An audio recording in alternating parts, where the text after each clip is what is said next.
Hi, Mixed Understood family. Welcome back. Now, this is for you moms. Moms, do you have one of those children who, for whatever reason, before 8 o'clock in the morning is already screaming out a level 10? Guilty. I have one of those. So let's talk about some solutions and strategies on how we can overcome that.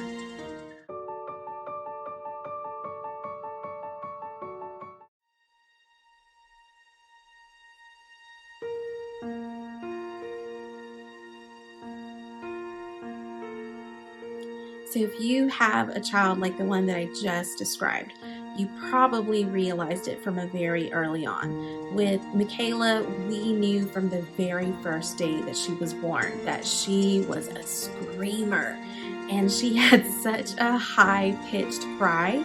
It was so loud and she cried so much that the nurses were the ones who had actually brought a pacifier and gave it to her, hoping that this would settle her down.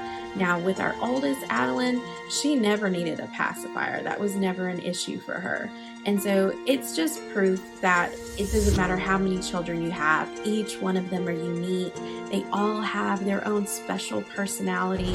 And it's our job as parents to just understand what that is and to understand that the things that we do for one may not work for the others. And so each child you just have to treat differently according to their personality and the way that they are. So when you have a screamer on your hands, I can tell you from experience, telling them, please stop crying, please stop screaming, that's not going to work. They're going to probably cry even louder in your face.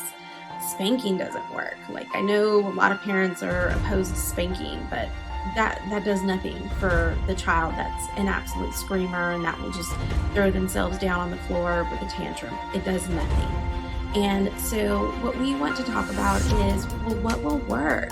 What do you do in those situations when you just barely woke up, your alarm just went off? Or for most of us parents, we don't even get to have an alarm because our child is the alarm when they come into your bed and you're in a deep sleep and they're waking you up, telling you, wake up, time to get up, it's daytime, even if it's not really daytime.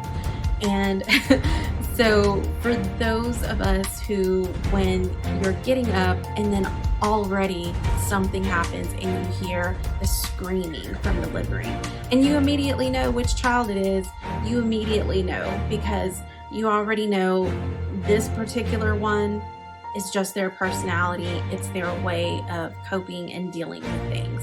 And for whatever reason, they just haven't learned how to handle it in a different situation.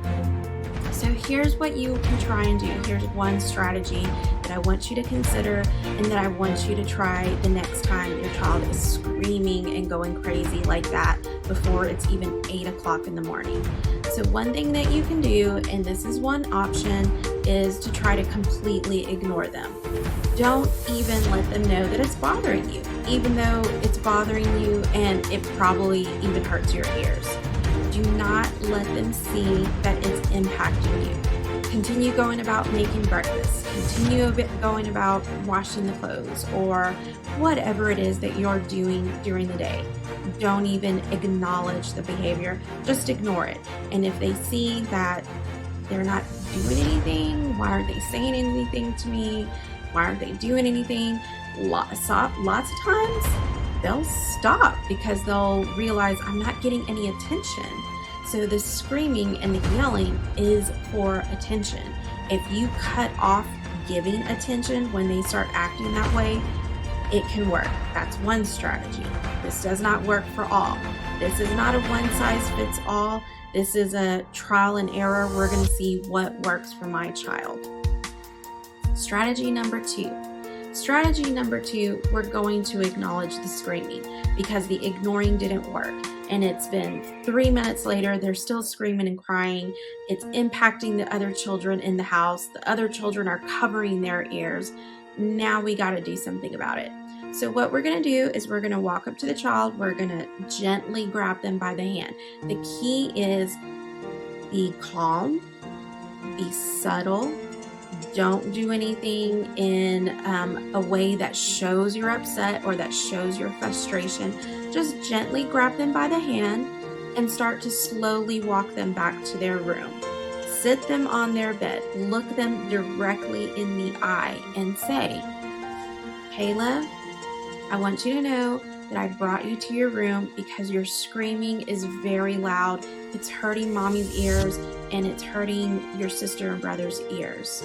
Now, there's no reason for you to be crying this way just because somebody wouldn't give you a toy. That's not a good reason to start screaming and yelling. If you wanted the toy, all we had to do was take a turn. Whenever you're ready to stop screaming, you can come out of this room. It's your choice. Whenever you are ready.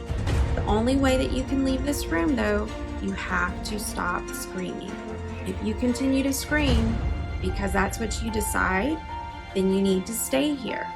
Whenever you're ready to come out, we'll be happy to see you. Give your child a hug, look them in the eye, let them know, I love you. Calmly walk out of the room. Calmly close the door. Step away. Continue to go on with the rest of your day.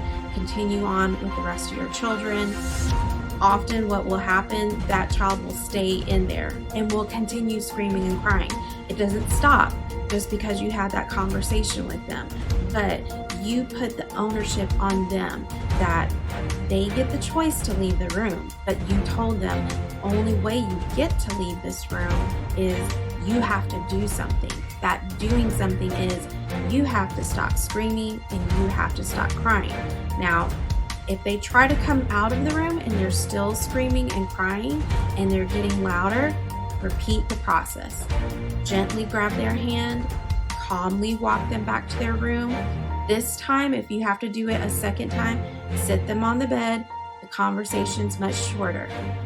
Kayla, whenever you're ready to stop crying and screaming, you're welcome to come into the room with us. Until then, if you choose to keep crying, you have to stay in here. Walk out and continue repeating that process until they stay in their room. Now, usually what will happen is they'll stay there. Now, they may cry for a while, but they will calm themselves down. And then they will open the door and peek out and be like thinking, is it safe for me to come out? But really, you're the one who was disturbing the peace in the house. There's nothing to be worried about me. And when they do come to the kitchen, to the living room, to the family room, to wherever you are and wherever everyone else is, if they're quiet, then just acknowledge, oh, hi, I'm glad you're joining us again. Give them a hug and just keep on going throughout the day, acting like, okay, they decided to let it be over, so I guess it's over now. And I know it's hard. Trust me, I know it's really hard. We have had to deal with it for 4 years because she, like I said, she started from birth and it was loud and it was high pitched and it was all the time for any little bitty thing. It's gotten better as she's gotten older. I'm not going to tell you that it's going to go away. It may not. Hopefully when they get into school aged, they will grow out of it, but if they don't, just be prepared. And here's the other thing that you've got to decide, how are you going to handle that? So let's talk about that.